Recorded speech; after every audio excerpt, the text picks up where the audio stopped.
September 28, 1956. Georgia Strait waters, coast of British Columbia. Noon.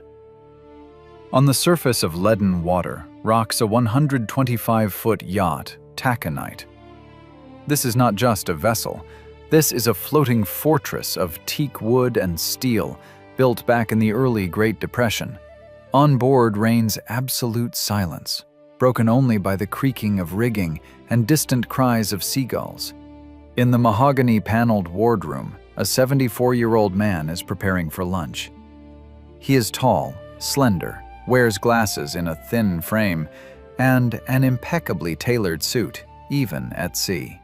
His name is William Edward Boeing. Beyond the rails, the era of jet engines. Just 2 years prior, in July 1954, his brainchild, the Boeing 367-80 prototype, performed the famous barrel roll over Lake Washington, ushering in the era of commercial jet aviation. But the man whose name is written on the fuselage of the airplane that changed the world is here, in isolation. He is not in the boardroom. He is not at the test site. He is at sea, as far as possible from the roar of turbines that he himself engendered. At 12:15, William Boeing feels a sharp pain in his chest. He falls to the floor of the wardroom. The crew, drilled by years of service, rushes to help, but resuscitation efforts are futile. The onboard physician pronounces death. The man who taught humanity to fly dies at sea level, without managing to say a word. But this story does not begin with death. It begins with what was left on shore. Several hundred miles to the south, in the gated community of Highlands, north of Seattle, Washington State, stands a mansion. House number 1 in the registry of the elite community. 19,000 square feet of white stucco and red tile in the style of Mediterranean revival. The windows overlook Puget Sound, like empty eye sockets. At the moment of the owner's death, this house is not just real estate. It is a crime scene, where 20 years earlier, the murder of a dream was committed. Servants and managers at the Highlands estate receive the news via radio. In the house where crystal once rang and the fates of world logistics were decided, a heavy silence descends. This mansion was built as the palace of the aviation king, but turned into his bunker. Local residents whisper that William Boeing did not just live here, he hid here. He walled himself off from the world that betrayed him. The walls of this house remember not only triumph, they remember rage. The rage of the man whom the government of the United States of America called a robber and monopolist. The rage with which he threw his shares on the table and said, "I will not make another airplane." Now, as the magnate's body cools on the deck of the Taconite, lawyers are already preparing documents. The empire will remain. The factories will continue to produce B-52 bombers and 707 airliners. But the Highlands mansion itself, this architectural cast of its creator's soul, stands as a monument to the greatest paradox of the 20th century. How did a man who possessed absolute power over the sky end his days in voluntary exile, offended like a child from whom his favorite toy was taken? To understand this death, one must rewind the tape back, not to the moment of creating the first airplane, but to the moment when the son of a German lumber magnate decided that the laws of gravity and the laws of business could be broken by sheer force of will. We are heading to 1881, to a world where the word Boeing meant nothing yet, and the sky belonged only to birds and madmen. The story of William Boeing is the chronicle of a man who was born with a silver spoon in his mouth, but spat it out to forge his own from steel and aluminum. To understand the psychology of the recluse from Highlands, one must return to the origins that shaped his pathological need for control. His father, Wilhelm Boeing, was a German immigrant, a man of the tough old school. He arrived in the United States of America without a penny, but with ambitions that frightened those around him. Wilhelm bet on natural resources, acquiring rights to iron ore mining in the Mesabi Range and forest lands. By the time of his son's birth in Detroit in 1881, the family already possessed a colossal fortune. But in 1890, an event occurs that breaks the psyche of 8-year-old William. His father, this indomitable titan, dies of influenza. An ordinary flu kills the millionaire as quickly as it does the poor man. This lesson William will remember forever. Money does not guarantee safety. Life is chaotic, and the only way to survive is to order the chaos. William's mother, Marie, soon remarries. Relations with the stepfather do not work out. The boy feels superfluous in his own home. He is sent to study in Switzerland, in the city of Vevey. It is there, among the perfect geometry of alpine meadows and strict European discipline, that his character is formed. He learns to be pedantic. He learns that everything must have its place. When he returns to America and enters Yale University, the prestigious Sheffield Scientific School, he looks like the ideal heir. But inside him, rebellion boils. In 1903, just a year before receiving his diploma, William Boeing commits an act that shocks his circle. He drops out of Yale. For the East Coast aristocracy, this is madness. No one leaves Yale voluntarily unless they are expelled in disgrace. But Boeing has his own plan. He sees what others do not. In the West, in the state of Washington, a logging fever is beginning. He moves to Gray's Harbor, a harsh, rainy land of loggers and adventurers. Here, in the mud and sawdust, the young heir trades starched collars for high boots. He founds the Greenwood Timber Company. It is important to understand, he does not just log the forest. He studies maps with the meticulousness of a military strategist. He buys vast tracts of land, calculating logistics decades ahead. By 30, he is already a multimillionaire, but this does not satisfy him.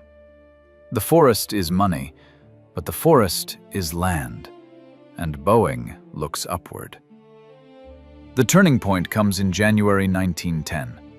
William goes to Los Angeles for the first air show in America at Dominguez Field. This is a place where the future collides with the present. Thousands of people stand in the dust, heads thrown back, to see fragile wooden and fabric contraptions that crackle as they lift off the ground. Boeing is captivated. He sees in this not a circus, but inevitability. He approaches the famous French aviator Louis Paulhan. Boeing asks to take him as a passenger. He is ready to pay any money. But Paulhan looks at the tall, serious American and shakes his head. He refuses. The Frenchman flies away, leaving the future king of aviation standing on the ground in a cloud of dust. This humiliation becomes the catalyst. At that moment, watching the departing airplane, Boeing decides he will not beg. He will build his own airplane. And it will be better than this Frenchman's. Returning to Seattle, he does not rush headlong into adventure. That is not his style. For 5 years, he studies theory. He waits. Only in 1915 does he buy a seaplane from Glenn Martin. He learns to fly over Lake Union. And here occurs the second key event. Boeing crashes the plane on landing. The machine is damaged, but the pilot is unharmed. When he orders parts from Martin, he is told, it will take months to wait. The factory in California is overloaded. For Boeing, waiting is a sin. Inefficiency is the enemy. He meets with his friend, naval engineer George Westervelt, at the respectable University Club of Seattle. The conversation that takes place there changes the course of history. Boeing, irritated by dependence on suppliers, utters the phrase that became a legend. "We can build a better airplane ourselves and do it faster." Note the wording: not cheaper, not simpler, but better and faster. This becomes the philosophy of his entire life, perfectionism bordering on obsession. In 1916, in an old hangar on the shore of Lake Union, which would later be called the Red Barn, work begins. Boeing uses his resources from the timber business. He knows everything about wood. He knows how to select the ideal spruce that will be light but strong as steel. His airplanes are, essentially, flying trees, masterpieces of carpentry. He hires not dreamers, but engineers. He pays salaries out of his own pocket. While other aviation pioneers, the Wright brothers, Glenn Curtiss, were inventors obsessed with patents, Boeing was an industrialist. From the very beginning, he built not a toy, but a system. He saw aviation not as a sport for daredevils, but as a transport artery, as reliable as the railroad on which his father grew rich. But there was also a social conflict that drove him forward. In early 20th century Seattle, there was a clear divide. There were old money from the east and new money from the west. Boeing, despite his wealth and education, remained a logger for the elite. He was too technical, too involved in dirty production. He needed to prove that his passion for machines was not the whim of a rich man, but vision. He was a man of contrasts. During the day, he could personally check the tension of cables on a biplane's wing, soiling his hands with oil, and in the evening, put on a tuxedo and attend the opera, remaining cold and detached. He never raised his voice, but his silence frightened subordinates more than shouting. It is during this period, between forest and sky, that his need for seclusion begins to form. The city of Seattle grows, becomes noisy and cramped. Boeing seeks a place where he can build his personal world, impregnable to chaos. In 1909, even before founding the company, he buys a huge plot of land in an area that is only being planned, Highlands. This is a gated territory, cut off from the city by dense forest and security. The choice of location is not accidental. Highlands was designed by the Olmsted brothers, the very ones who created Central Park in New York. This is the ideal landscape for a man who wants to control even the nature around him. There are no random roads here, no random neighbors. Only the chosen, only silence. It is here that William Boeing plans to build a house that will become the physical embodiment of his success. But to complete the picture, he lacks one element. He needs an ally. He needs a woman who can turn a bachelor's home into a dynastic fortress. And when he meets Bertha Potter Pascal, all the pieces of the puzzle finally fall into place. Business strategy grows into a life strategy. 1921. Seattle is shrouded in the fog of economic uncertainty. World War I has ended, and military orders have evaporated overnight. The government, which just yesterday demanded hundreds of airplanes, now cancels contracts with telegrams full of dry, bureaucratic indifference. The Boeing factory in the Red Barn falls silent. To retain his engineers and keep the enterprise afloat, William Boeing is forced to resort to humiliating measures. Instead of advanced fighters, his machines produce furniture, speedboats, and even wardrobe trunks. For any other entrepreneur, this would have been the end. For Boeing, it was merely a tactical pause. At this moment of precarious balance, when his business teetered on the brink of the abyss, William makes his most important strategic move. But he makes it not in the boardroom, but at the altar. He marries. Her name is Bertha Potter Pascal. And this is not just a romantic union. It is the merger of two most powerful gravitational fields. Bertha is no naive debutante. She is a widow, mother of two sons, Nathaniel and Cranston. She comes from the Potter family, bankers and real estate traders whose roots go back to the most fundamental layers of the American establishment. If Boeing was new money, smelling of aviation fuel and freshly sawn timber, then Bertha was the embodiment of old money, quiet, respectable, and unshakable. This marriage transforms Boeing's social position instantly. From an eccentric bachelor aviator who tinkers with dangerous machines, he becomes a patriarch. He adopts Bertha's children. In 1922, their common son, William Boeing Jr., is born. Now he has something to lose. And now he has somewhere to return to. It is at this moment that the mansion in Highlands acquires its true meaning. Before 1921, it was just an expensive structure on a cliff. After the wedding, it turns into a dynastic fortress. Bertha brings softness and European sophistication to the austere architecture of the house, but most importantly, she brings order. The house becomes the physical embodiment of their union. Outside, impregnable walls and strict geometry reflecting William's character. Inside, antique furniture brought from Europe, expensive carpets, and the atmosphere of a private club created by Bertha. This was a marriage of worlds. The brutal, industrial power of the West met the cultural heritage of the East. This rear allows Boeing to take a risk that seemed suicidal to others. 1927. The U.S. government announces a tender for airmail transport between Chicago and San Francisco. This is the golden route. Most aviators and businessmen twirl their finger at their temple. Fly over the Rocky Mountains on schedule? Impossible. Water-cooled engines are too heavy and unreliable. Competitors set prices that insure them against any risks. Boeing, however, locks himself in his office. He takes a pencil and makes calculations. He knows what others do not. A new technology has appeared.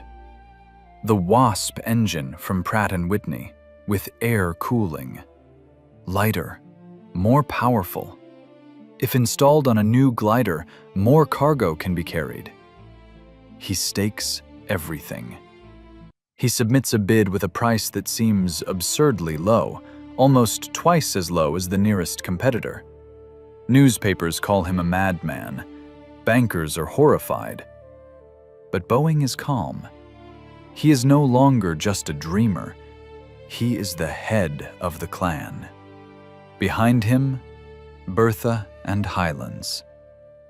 In July 1927, the brand new Boeing Model 40A soars into the sky.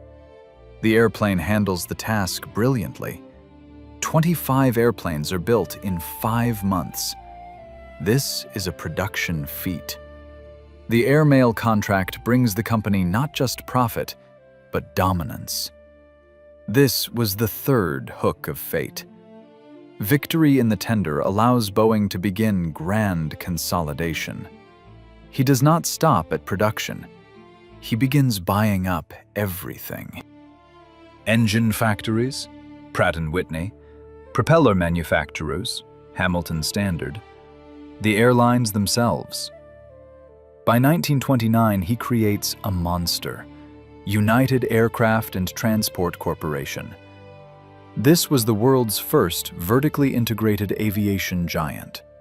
Boeing controlled every stage, from ore mining to selling a ticket to a passenger.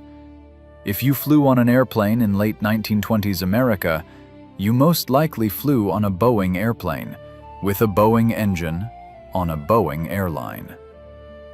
His fortune soars to the heavens.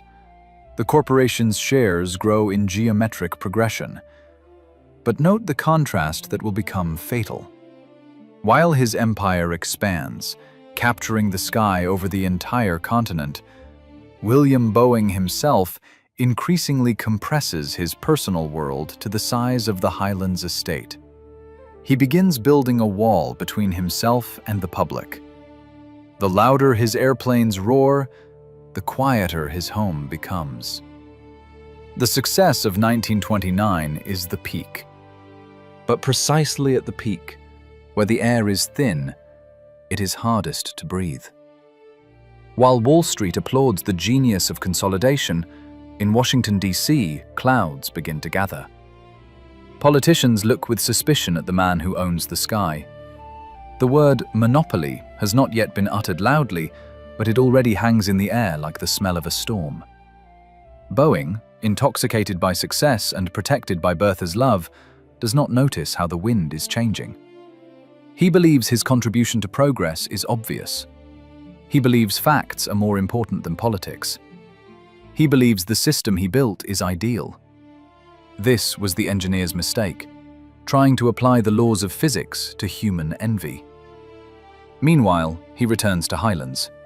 His Rolls-Royce softly rustles its tires over the gravel of the driveway. He passes through the massive oak doors of his mansion, leaving the chaos of the outside world behind. He thinks this is his refuge. He does not know that very soon, this house will become his gilded cage. We approach the doors of this house. It is time to look inside and understand how architecture can tell more about a person than any biography. To understand how a man who owns the sky begins to lose touch with the ground, one must pass through the gates of the Highlands district.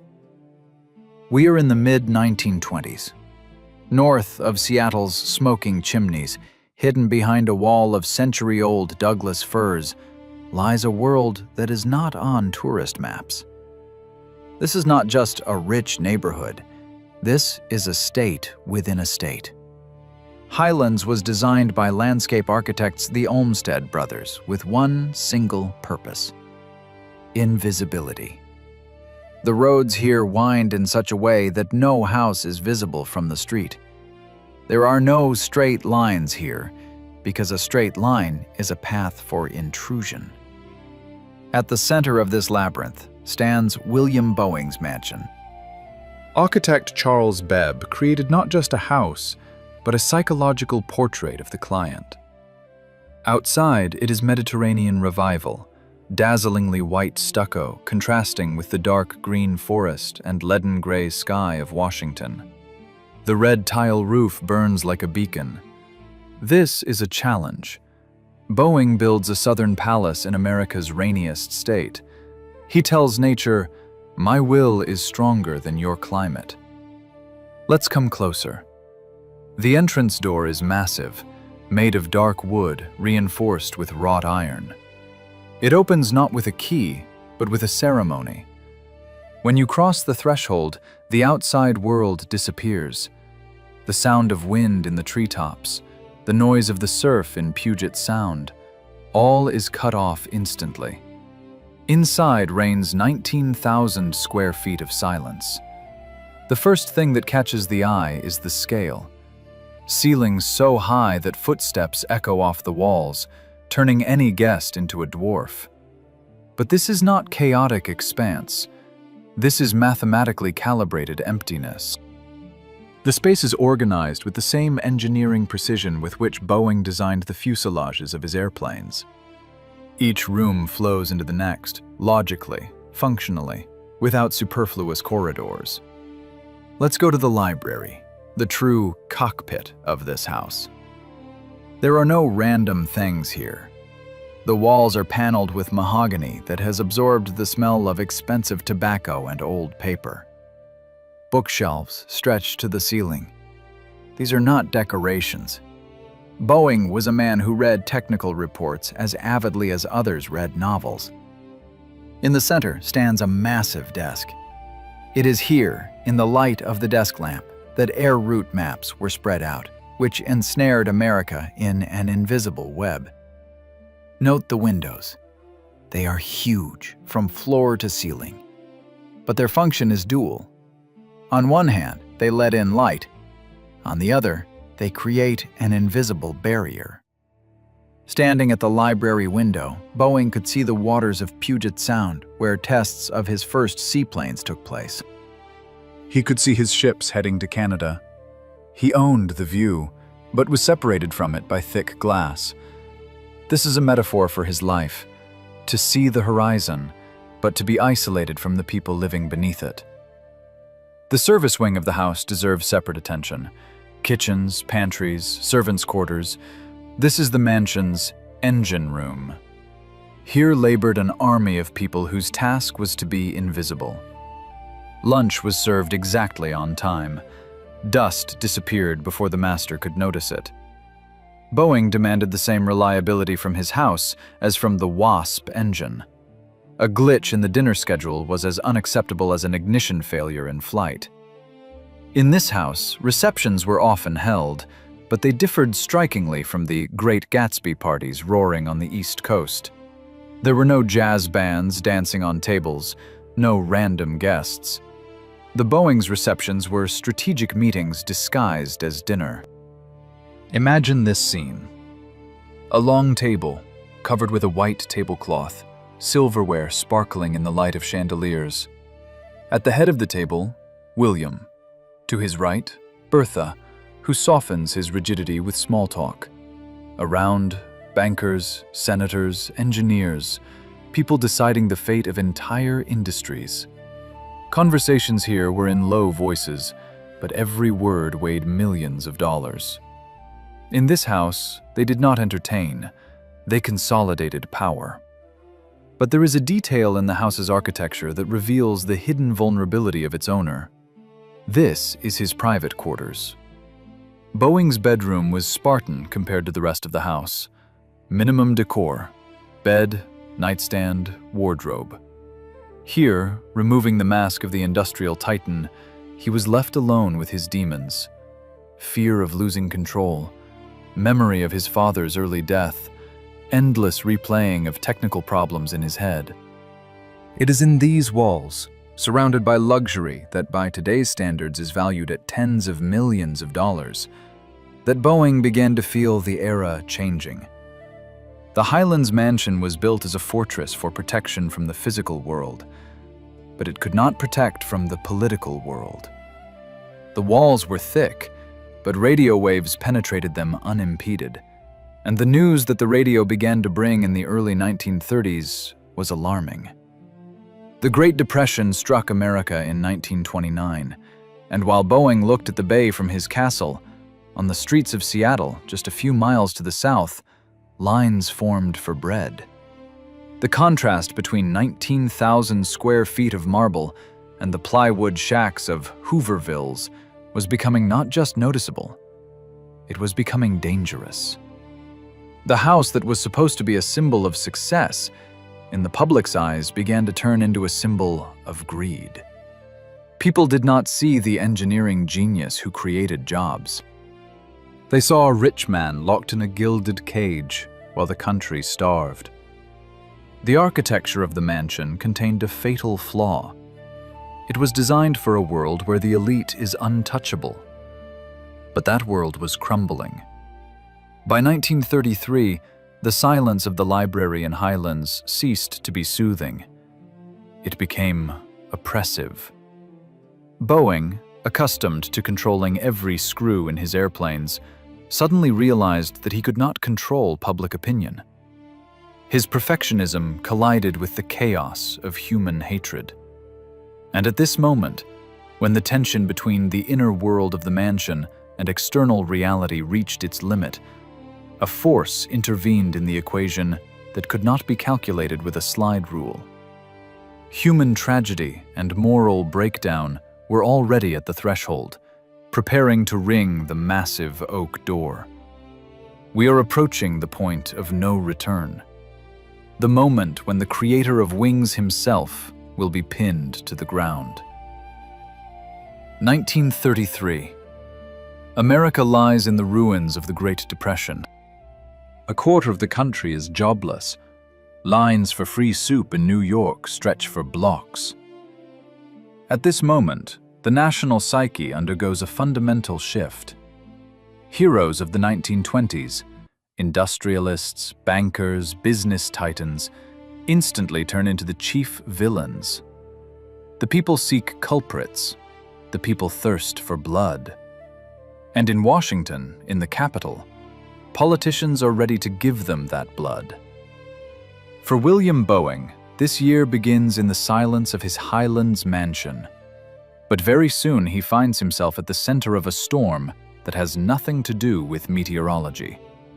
This is a storm of human envy and political opportunism.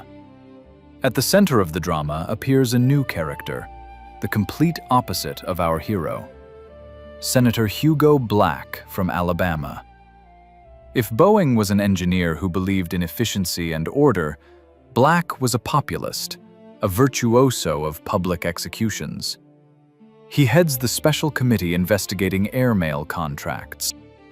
His goal is simple: to prove that giants like Boeing's United Aircraft and Transport Corporation colluded with the previous administration to monopolize the sky and rob American taxpayers. This is a moment of profound moral ambivalence. On one hand, the facts are indisputable. Boeing's empire did receive the lion's share of government contracts. His holding did crush small competitors who could not offer such reliable airplanes and such low prices. From the perspective of a starving, unemployed person in 1933, Boeing is a robber baron, fattening on public money.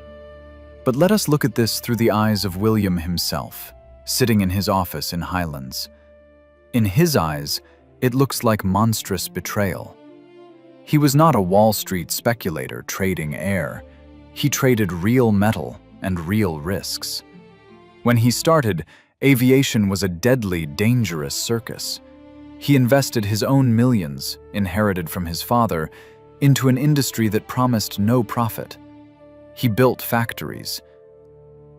He gave jobs to thousands of engineers. He created the Model 247 airplane, the world's first modern airliner that made flights safe.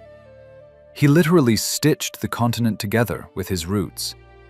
And now the government calls him a thief? Boeing is summoned to Washington. This journey becomes his personal Golgotha. The man accustomed to respectful whispers in Seattle boardrooms finds himself under the glare of camera flashes and aggressive questions from senators. Hugo Black is not interested in technical details.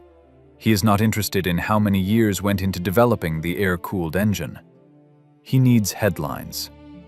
He asks, "Mr. Boeing, is it true that you turned a $200 investment into a fortune in millions?" Boeing replies dryly, with the dignity of a patrician who does not understand why he is being judged for success. "Yes, it is true. But it is a truth torn from the context of 20 years of grueling labor." Here, in this moment of humiliation, we see the true role of Bertha Potter. In the Highlands mansion, she becomes the sole buffer between William and madness. Testimonies from those close to him say that Boeing returned from Washington blacker than a thundercloud. He developed a nervous skin rash, a physical manifestation of how the body rejects injustice. He stopped sleeping. Bertha sees what reporters' cameras do not. She sees not an industrial titan, but a deeply wounded man. Her role in this period is tragic and majestic. She tries to maintain the appearance of normal life in a house cracking at the seams from the master's tension. She organizes dinners where no one dares speak of politics. She creates a cocoon of silence around him. But even the walls of Highlands cannot muffle the radios. Newspapers call the investigation the airmail scandal. For Boeing, this is a brand. He is a man of honor, raised in old traditions where reputation is worth more than gold. For him, an accusation of fraud is worse than bankruptcy. If he lost money, he would earn it again. But they are taking his name. The moral conflict reaches its peak. The viewer must ask himself, who is right here? Senator Black, who protects society's interests from monopoly? Or William Boeing, who believes that progress is impossible without concentrating capital and power in a few smart hands. This is a classic tragedy of ancient scale. The hero performs a feat, receives a reward, and then that reward becomes the cause of his downfall. Inside Boeing, something breaks. This is not fear. This is cold, furious resentment. He begins to look at his factories, his airplanes, the logo with his surname, and feels not pride, but disgust. The system he idolized, the system of free enterprise, has turned against him. One evening in early 1934, he stands at the window of his library. Below, in the darkness, the bay splashes. In the distance, at the airfield he built, airplanes he designed are landing, but he feels like a stranger. He realizes that winning this trial is impossible because they are not judging his actions. They are judging his class. They are judging the very idea that one man can own the sky. It is at this moment, in the silence and half-darkness, that the decision is born that will shake the business world. This is not an impulsive gesture. This is the decision of a surgeon who understands that to save the body, a limb must be amputated, even if that limb is the heart. Bertha stands nearby. She does not argue. She understands that for her husband, the question is not about money, but about preserving sanity. If he stays in the game, this game will kill him, as influenza killed his father. Only this time, the virus is hatred. The scene is set for the denouement. Inquisitor Hugo Black prepares his final blow, a law that will make the existence of Boeing's empire illegal. But he does not know that his victim is already preparing his response. A response that will not be defense, but complete and absolute refusal to fight. William Boeing prepares to do what no capitalist does. He prepares, simply, to leave. June 12, 1934, Washington, D.C.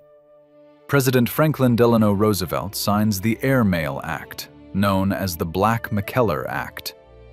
For most Americans, this is just another bureaucratic news item in the newspaper. For William Boeing, it is the guillotine. The essence of the law is simple and cruel. Airplane manufacturers no longer have the right to own the airlines that use those airplanes. Vertical integration, the very ideal, efficient system that Boeing built for 15 years, is declared illegal. The government gives corporations several months to dismember. In the Highlands mansion, the moment of truth arrives. Most magnates in Boeing's place would have started a war. They would have hired an army of lobbyists, filed lawsuits in the Supreme Court, begun bargaining behind the scenes. The Rockefellers fought for their oil. The Carnegies fought for their steel. But William Boeing was made of different material. September 26, 1934. The last board meeting of United Aircraft and Transport Corporation. Boeing enters the room. He is calm. He announces the division of his brainchild into 3 independent parts. First, United Airlines, Transportation, based in Chicago. Second, United Aircraft, Eastern Production, Pratt & Whitney, Sikorsky. Third, Boeing Airplane Company, Western Production in Seattle. And then he does what shocks those present. He announces his resignation. And not just resignation, he sells all his shares. Every one. Every single share. At 53 years old, at the peak of his intellectual and physical powers, the man whose name became synonymous with flight completely severs ties with the industry. His farewell words were recorded. There is no hysteria in them, only cold steel. My only desire was to create a successful air transport service, Now I have decided to completely separate myself from this activity. He adds that the government's unfair accusations have made his further participation impossible. This was not the departure of a defeated man. This was a boycott. Boeing returns to Highlands, but now this house changes its meaning. Before, it was a general's headquarters. Now, it is a monastery. The great transformation begins. If the world of people rejected his principles of honor and efficiency, he will turn to a world that does not know how to lie, to nature. The energy that previously went into creating bombers and mail planes is now redirected to new pursuits. The first is the yacht Taconite. Launched back in 1930, it now becomes his main home. 125 feet of teak wood, 2 diesel engines, the most advanced navigation system of the time. Aboard the Taconite, Boeing creates his utopia. Here the crew obeys his orders unquestioningly. Here he plots the course himself, not senators from Washington. He embarks on long voyages to the shores of British Columbia and Alaska. The sea becomes his new element, because the sea, like the sky, does not tolerate falsehood. The second object of his perfectionism's application becomes the Aldara farm near Fall City. He buys hundreds of acres of land. He decides to engage in breeding cattle and purebred stallions. Note, he does not become a simple farmer. He approaches the breeding of Angus cattle with the same engineering meticulousness with which he designed the wing of the monomale. He studies genetics. He keeps pedigree books with the precision of accounting reports. His goal is to breed the perfect animal. And he succeeds. His livestock and horses begin winning prizes at shows. He proves to himself, it is not about airplanes. It is about the method. Genius will manifest itself, whether aluminum or living flesh. But history prepares the bitterest irony for him. Comes 1941. Pearl Harbor. America enters World War II. Suddenly, the government, which 7 years earlier called Boeing a criminal, realizes that the nation's survival depends on the factories he built. The army needs bombers, needs flying fortresses, B-17, needs superfortresses, B-29. Generals call Seattle. Boeing factories switch to round-the-clock operation. Women rivet fuselages that will save the free world. But where is the creator himself? He does not return to the director's chair. He offers his services as a consultant, but stays in the shadows. There are rare testimonies of his appearances at the factory. He walks the shops like a ghost. Workers assembling airplanes that will wipe German and Japanese cities off the face of the earth often do not even recognize the tall man in glasses who silently watches the conveyor. His legacy fights, but he himself keeps silence. At home, in Highlands, Bertha sees how her husband changes. He becomes gentler, but this gentleness is the result of deep sorrow. He no longer chases the future. He begins to value the present. It is during this period of crisis and war that a re-evaluation of wealth occurs. Boeing understands that the Highlands mansion is a monument to his past life, the life of ambitions and struggle. 19,000 square feet for 2 aging people become meaningless. Why does he need a castle if he is no longer a king, but a philosopher? In the late 1940s, he makes a decision that surprises Seattle's elite. He does not sell the mansion to another rich man. He does not turn it into a museum in his name. He begins negotiations to transfer the house to those who need protection most: children. But before we move to the finale, we must capture this paradoxical image. The creator of globalization, the man who compressed the world to the size of an airplane ticket, sits on the deck of his yacht in complete isolation. listens to radio reports of Tokyo bombings by B-29 airplanes, and realizes that the monster he engendered has grown and lives its own terrible, great life. And he is merely a man who wanted to make everything better and faster. By the mid-1950s, his health begins to fail.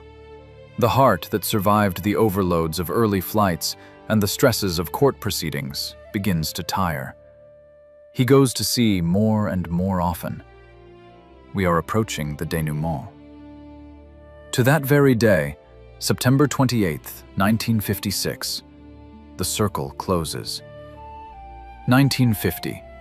Atop the cliff in the Highlands district, where for the last 30 years the heart of the American aviation empire beat, silence reigns.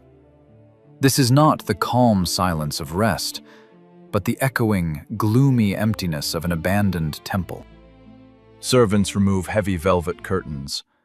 Furniture that remembers secret negotiations with generals and senators is covered with white sheets, turning chairs and tables into shapeless ghosts. William Edward Boeing makes a decision that puts the final fat period in his relations with earthly greatness. He does not put his mansion up for auction. He does not sell it to nouveau riche eager to buy a piece of someone else's glory. He performs a gesture that, in the modern, cynical business environment, seems unthinkable. He gives away this palace. The documents transferring ownership are executed to the Seattle Children's Orthopedic Hospital. This is not tax optimization. In the 1950s, such schemes worked differently. This is an act of purification. The building, designed as an impregnable fortress to protect one man from the outside world, is transferred to those who are most defenseless in this world. Boeing seems to say, "I built walls to hide from people, but now these walls must serve people." Later, the hospital will sell the expensive land to raise funds for treating thousands of children. But in the historical moment, the very fact of alienation matters. William Boeing walks out the gates of Highlands without looking back. He leaves behind 19,000 square feet of marble and mahogany, taking with him only his honor. The last 6 years of his life are an epilogue written not with ink, but with sea salt. His new address becomes the deck of the yacht Taconite, 125 feet of teak wood, diesel engines, and the endless horizon of British Columbia. Here there are no shareholders. Here there is no Senate committee. Here there is only the captain, the course, and the wind. Boeing becomes a ghost. In Seattle, they speak of him in the past tense, although he is alive, healthy, and possibly happier than ever. However, history prepares one last meeting for him with the monster he engendered. May 14th, 1954. Renton Airfield. From the hangar rolls out a machine that looks like an alien from the future. This is the Dash 80, the prototype of the legendary Boeing 707. Swept wings, 4 Pratt & Whitney jet engines on pylons. This is the beginning of the jet era. The new company leadership, headed by Bill Allen, dares a gesture of respect. They invite the founder to the ceremony. William Boeing, already 72 years old, arrives. He leans on a cane. He wears an old-fashioned, impeccable suit that seems strange against the gleaming aluminum and smell of kerosene. This scene is worthy of an artist's brush. The old man who built his empire on wood, fabric, and propellers stands before a machine that will fly at the speed of sound. Eyewitnesses recall that tears ran down his cheeks. He does not give solemn speeches. He quietly tells his wife Bertha and a few engineers, "We couldn't even dream of this." At this moment, the circle closes. He sees that his better and faster philosophy has been taken to the absolute. But he also understands that in this new world of speeds, there is no place for him. He leaves the airfield before the applause dies down. September 28, 1956. The yacht Taconite is in the waters of the Georgia Strait, not far from Vancouver. The day is overcast, the water leaden in color, Boeing's favorite weather. Exactly at 12:15, shortly before the steward was to announce lunch was ready, William Boeing's heart stops. Doctors later named the cause massive myocardial infarction. But biographers see a different meaning. The mechanism simply exhausted its resource. The man who controlled risks all his life, calculated loads, and built the world's most reliable systems, departs instantly, without agonizing death throes, without last words. He dies as he lived, strictly, quietly, and on schedule. Death at sea. There is deep symbolism in this. The creator of aviation dies at sea level. The man who gave humanity wings finds his final resting place in the waves. What happens next is even more telling. According to his strict will, the family does not arrange state funerals. There are no funeral processions blocking Seattle streets, no speeches from politicians who 20 years ago called him an enemy of the people. His body is cremated. The ashes are brought to the deck of the Taconite. The captain shuts off the engines. In complete silence, broken only by the cries of seagulls, the ashes of the aviation king are scattered over the cold waters of the Pacific Ocean. No gravestone, no mausoleum, no epitaph in granite. Boeing believed that an engineer's monument should be his creations, not a piece of stone in a cemetery. And here, in the finale, we must make a jump in time to understand the true scale of this story. William Boeing's legacy today is split into two irreconcilable parts. The first part is his name, which became a brand. The Boeing Corporation today is the backbone of the American economy, a global leviathan. But if William could look at the headlines of 21st century newspapers, he would feel the same anger as in 1934. Crashes of the 737 MAX model, scandals with assembly quality, accusations that managers put stock prices above engineering integrity. All this is a betrayal of that very DNA laid down in the Red Barn. The modern history of the corporation is a mirror reflection of its founder's fate. In 1934, when Boeing's honor was questioned, he chose honor and lost the business. In the 21st century, when the corporation faced a choice, it too often chose business, losing honor. The tragedy of William Boeing is not that he died.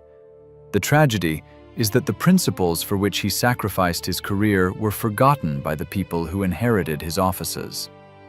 The second part of the legacy is the invisible trace. This is the very spirit of Highlands. The mansion still stands on the cliff. Over the past decades, it has changed many owners, each trying to rebuild it to their taste. But the architectural skeleton remains the same. If you sail by boat through Puget Sound and look up, you can see this white facade among the century-old pines. It is silent.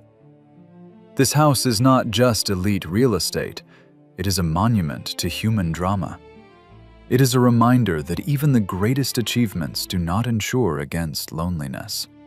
About the fact that one can conquer the sky, but lose the battle with human envy.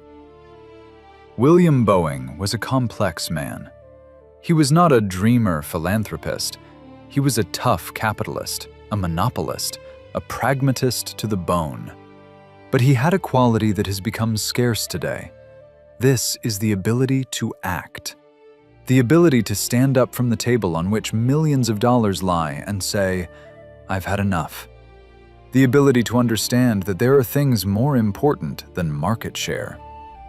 When you next sit in the seat of an airliner, when you hear the hum of turbines and feel how a multi-ton machine lifts off the ground, defying the laws of gravity, Do not remember the company logo. Remember the tall, slender man in glasses who sits in his library in Highlands, looks at the rain outside the window, and makes the decision to retreat into the shadows to preserve the light of his name. William Boeing left no grave on which one can lay flowers. He left us the sky.